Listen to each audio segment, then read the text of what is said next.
Welcome back to the podcast, you beautiful soul. Thank you for joining me today. We are talking about depression today. So this is a topic I'm really passionate about. I know it's a bit of a sensitive topic, but I'm going to be very vulnerable, very real, probably challenging to some people who have their own views and opinions and perspectives on this, which is totally fine.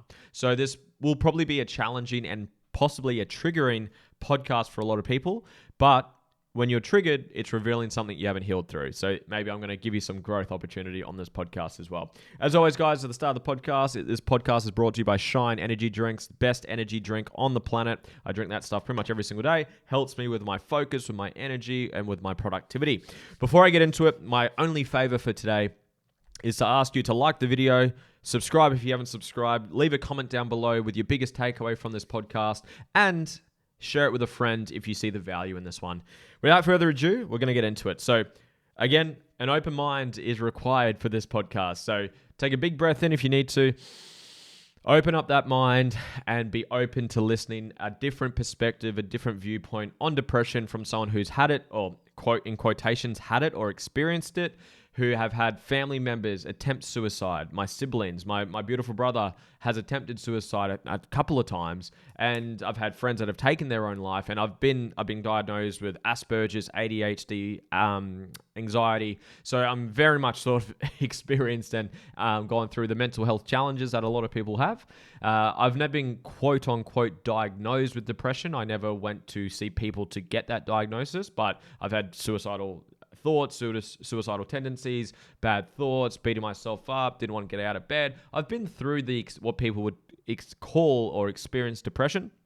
But just as the disclaimer, I haven't gone to a doctor who's given me that diagnosis specifically. So what I want to start off this podcast with is I want to empower you to question everything. And there's a couple of reasons for this.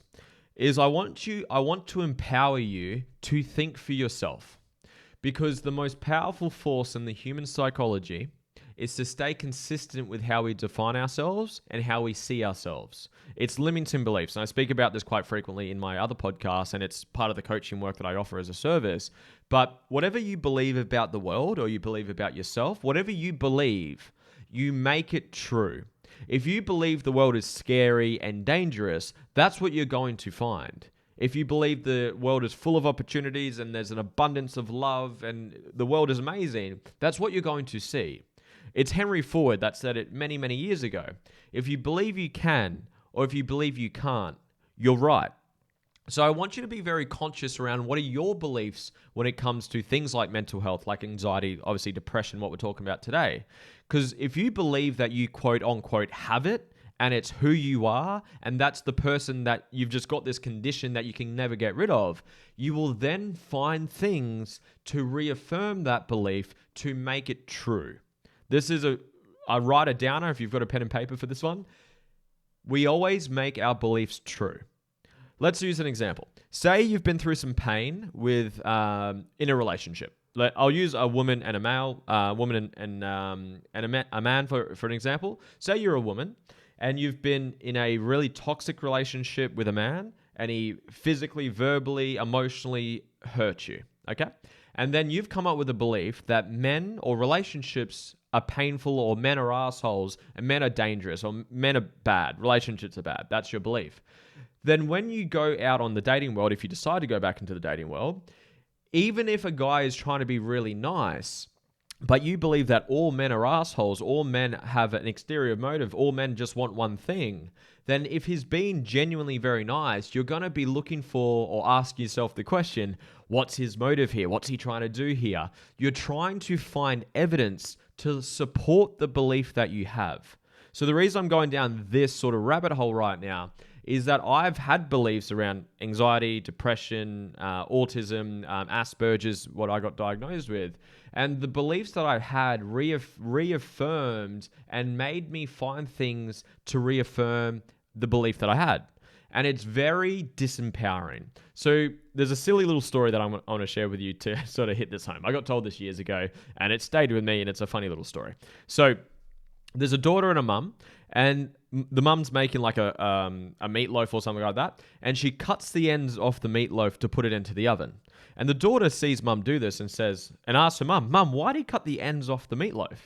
And mum says, well, that's just how you do it. It makes it taste better. That's why I've done it. And she's like, oh, who told you that? Where'd you learn that from? And the mum said, oh, my mum told me how to do that. So the daughter goes to her grandmother and says, Grandma, why do you cut the ends off the meatloaf? Like, I don't understand. Why do you do that? And the grandmother says, well, that's just how I've always done it. It makes it taste better. That's how things work like that. And the daughter still didn't understand it. It didn't really make sense to her. She was questioning everything. So she went to her great-grandmother, who's alive in the story, and she says, great-grandmother, why do you cut the ends off the meatloaf to put in the oven? And the great-grandmother says, honey, my oven was so small back in my day, I had to cut the ends off so it would fit in the oven. And it's just a silly little story to encourage you to question everything. So if you get told that depression or anxiety or whatever it is this way because of this reason, just from someone in a position of authority like a doctor, I want you to question it. Don't just blindly take in other people's perceptions, other people's beliefs. Yes, you want to listen to people who have evidence to support it, but you still want to do your own, you want to think for yourself. Question everything, do your own research, see what works for you. Get another person's opinion. Go get 10 different opinions on one situation. You're going to hear probably 10 different answers. So I want to encourage you to think for yourself, question everything, do your own research, and apply what you believe is really empowering to you. So that's what I wanted to sort of start this off. So now I want to go through, for me, what is depression, okay? So I literally got the Google definition in front of me. It's a group of conditions associated with the elevation or lowering of a person's mood, such as depression and bipolar disorder. That's just the Google definition. So for me, this is my definition of depression. Depression is feedback. It's an experience that we have. You experience depression. You experience self-doubt. You experience anxiety. And they're all normal experiences of the human experience. It's things that we experience. It's not quote unquote a condition, a diagnostics, a part of who you are. It's not who you are. That's not what I believe. And again, you don't have to believe me. Question me. Be skeptical about what I'm saying. Do your own research. But my beliefs is it is not a condition. It is not something you have. It's something that you do, and it's something that you experience. And I'm going to get to how to solve that towards the end of this podcast, so stay with me, okay? So that's how I define it. That's how I view it. It's something that you experience based on things you're doing or things that you're not doing. It is, listen to what I'm about to say, it is the comparison of your current reality to what you want it to be or you think it should be. That's, if you just look at depression and you use that example, that's all it is. You're comparing what you want life to be or what it should be or it ought to be or it must be or it has to be, and you're comparing it to what it fucking is right now. You think your parents should still be together. That person that broke up with you is an asshole. That person hurt you. This shouldn't have happened, blah, blah, blah, blah, blah. And you're not confronting reality for what it is and seeing the blessings and the beauty and the essence and the divine order of what life truly is, and you're comparing it to a reality, a fantasy of what you think it should be like. That is, if you two just compare and look at people that experience depression or have depression, that's what they're doing. Mum and dad shouldn't have broken up. I shouldn't have been abused. I shouldn't have been assaulted. I shouldn't have been raped. I shouldn't have been abandoned. And I know these words and situations can trigger you. I understand that. But you can find anyone who's been through exactly what you've been through and worse, who's come out the other side with gratitude, with love, with passion, with healing, with purpose. The greater the pain, greater the purpose. Greater the wounds, greater the wisdom. I've done other videos on this. I'm not going down those rabbit holes today. But it is possible once you've done the inner healing work. And to maybe even take a step back, I said this at the start of the podcast. I'm not here to dismiss anyone. I'm not here to invalidate everyone. Everyone's doing the best with what they have. If you've been told your entire life that you are a certain way and this is who you are and this is the thing that you have, you're going to live in alignment with that. You're doing the best with what you've had. of what you've got. And I did the same thing for such a long time. But since doing my own work, working on myself, listening to mentors, doing self-development, doing the inner healing work, I've completely shifted the way I view things such as depression to be able to serve me, to serve my family, to serve my partner, to serve my clients. And it's completely changed my life. And I'm going to get to that point now. So that's what depression is to me. It's an experience. It's something we experience, and it is feedback. It is feedback that you are not living in alignment with what your true values are and being your best authentic self. I know that sounds very cringe and very cliche. That's all it is. I'm going to get it to that in a second, and I'm going to prove to you why I believe the things that I believe. And again, question me, be skeptical, ask your own questions, challenge it against what your beliefs are, but this is what served me and helped me with my stuff. Now, just to touch on something, I'm not going to go into this one in too much detail, but I always, when I first sort of was doing this sort of self-help work and working on myself, I always ask myself, well, what causes depression? Like, what's the cause of it? And for a long time, the chemical imbalance was a thing that people would say was caused it. That has been debunked, by the way. That's not true. And there is so much fucking research out there to support that. So that's not true. But I want to use, let's say it was true hypothetically. If that's a belief you have and you still believe it, let's debunk that for you right now. Let's say someone's overweight. They've been categorized as they're obese. You could say that person is obese because they have a lot of body fat. That's not the cause of obesity. Having a lot of body fat is a symptom that you have obesity. It's a cause. It's not the cause of it. It's a symptom that you have it. The question is, what's caused you to put on the level of body fat to then categorize you as obese? You're eating too many calories. You're not doing enough exercise. That's it. If we go a little bit deeper, what's the mindset behind that? Are you suppressing something? Have you not healed through something? There's obviously a deeper conversation within that as well. But body fat is not the cause of obesity. It is the symptom that you're obese because you have a certain level of body fat. And I used to view this so much, and I love that it's been debunked like officially through science and research and data, but a chemical imbalance does not cause you to be depressed.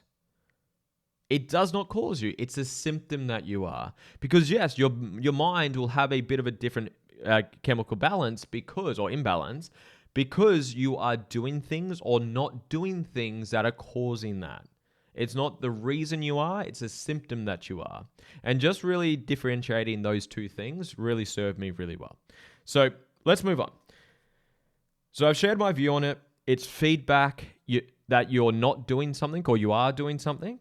And it's helping you be authentic. It's helping you get into alignment. So I'm going to use my solution of how I've solved it for me and how I solve it for my clients, okay?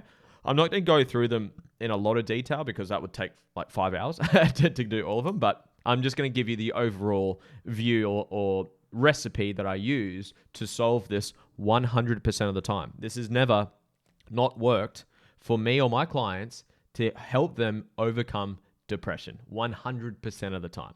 First things first, live in alignment with your values. That will take care of 90% of people's experiences or challenges with depression. And what are values? I've done a podcast on this. I've done a free training on this. Go to episode 200 of this podcast, and it's a free training. And you'll see how I go through and define them and teach them and allow you to understand them. And once you do, this will make a lot more sense. Let's just use like a quick example to hopefully hit this home a little bit for you right now. Think of the areas of your life that are most intrinsically important to you. It might be your family, your relationship, your health, your career, your business, your finances, learning, traveling, music, dancing. Think of like the top 3 to 5 areas of your life. Let's use an example of relationship, family, career, and health. Let's use those top 4. Let's pretend that all of those areas of your life were turning to shit. You weren't prioritizing them. You were prioritizing other people's needs, other people's values. You're putting everyone else's needs ahead of your own, and you weren't able to prioritize the areas of your life that are most meaningful to you. Just think about that for a second. I want to ask you, how would you feel? You'd feel like shit. You'd beat yourself up. Your negative self-talk would come into it. Your self-worth would go down the fucking drain. And if you do this for long enough, it will transmute itself or change itself into quote unquote depression. So if you just do your values and live to them, I'm not kidding, it's going to solve it for 90%. There are more to it, so I've got more steps, but that is by far the biggest one. So go to my podcast, episode 200. It's a free training. You don't have to opt in for it. You don't have to give any email addresses. There's a free download as well, a free PDF you can download, and it's a step-by-step training. It's like 30, 40 minutes long. It's awesome. It's amazing. So go do it, episode 200. Determine your values and live to them. That is as simple as it gets. Okay. Second step, you want to look after your health. A healthy body is a healthy mind. Because when you train your body, I trained this morning, I feel incredible. It's the fastest way to change your biochemistry is to train. Do some exercise. If you eat like shit and train like shit, you're going to feel like shit. Magic, right? It's crazy shit. So exercise. Make sure you're looking after the body, the gift that you have. So make sure you're exercising. People say like 30 minutes, like 5 times a week. Exercise every fucking day. You don't have to you mix it up. Like you might do some yoga, Pilates, you might do some strength training, some running, some swimming, some touch football. It doesn't matter. Exercise at least 30 minutes to an hour per day, okay? That will, again, add to the problem or the experience or the feedback of depression. So look after your health is the second step. Number 3, heal through past trauma and wounds that are getting triggered. I'm not going into it today because it's too long of a conversation, but there's trauma, traumatic reactions, and triggers. You might have a trauma when triggered makes you feel depressed, okay? Again, I'm not going to go down that rabbit hole because I haven't got the time for that today. But the third step is to do the inner healing work. So if you're not working on yourself and you want to do the inner healing work, find a mentor, find a coach, find a healer, find a therapist, find someone that can help you do the inner work. That is something I do. I'm not the right fit for everyone. Not everyone's the right fit for me. But if you like my energy, like my vibe, and maybe you want to look at doing this stuff, then I've got an offer for you towards the end of this podcast anyways. And the fourth step is to hang around the right people. You pick up other people's energies. And you know that. You've felt someone when they're felt off. You feel that shit, right? If you're hanging around a bunch of those people, you're going to become those people. You hang around losers, you become a loser. You hang around winners, you become a winner. And I know these words can be triggering. I understand that. But you're getting the point of this. If you're hanging around people who are choosing, and this is a challenging word for people, but if you're choosing to not look after yourself, you're choosing to have the consequences of not looking after yourself. If you're choosing to stay in bed and not go into the gym, then you're choosing to have health problems. If you're choosing to go out and party on weekends and not learn about financial intelligence and how to make more money and how to invest money and how to start a side hustle, then you're choosing to have financial challenges. And this is the accountability you got to fucking take. Stop blaming. Stop blaming your parents. Stop blaming the government. Stop blaming anyone.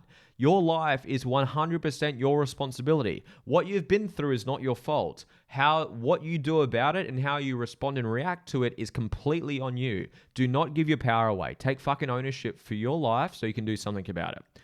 Anyways, that was a little rant for you. I hope you enjoyed that. So 4 steps for me to cure depression, in quotations, cure depression 100% of the time.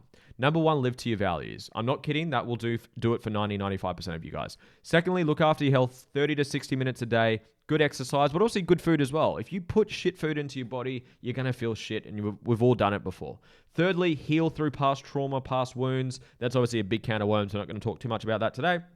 Fourth, hang around the right people. You become who you hang with.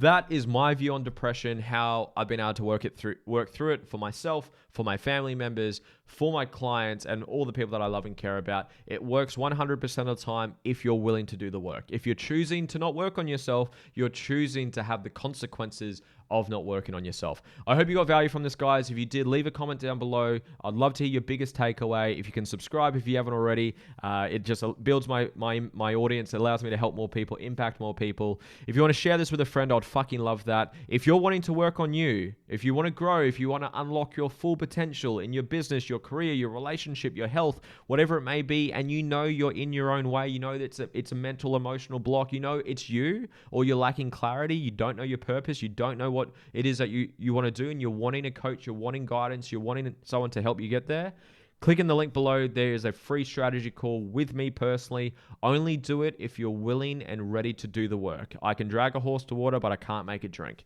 If you're willing and ready and wanting to take a drink, book in. I look forward to connecting with you. I love you. Thank you for your time today. Peace.